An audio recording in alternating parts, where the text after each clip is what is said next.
How to log in to 8-Ball Pool. So if you want to log into 8-Ball Pool app, then first you need to install the application from your Play Store or your App Store.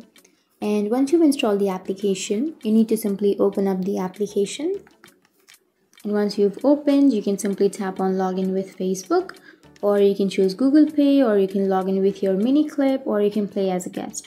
So for now, I'll be choosing login with Facebook. And once you've chosen, it will automatically take you to your Facebook, or it will automatically connect your face to your 8-Ball Pool app. So you need to simply tap on continue, and once you tap on continue, it will link your Facebook and you'll be logged into your account. You can tap on start and then you can simply play the application. So that's it. That's how you log into your account.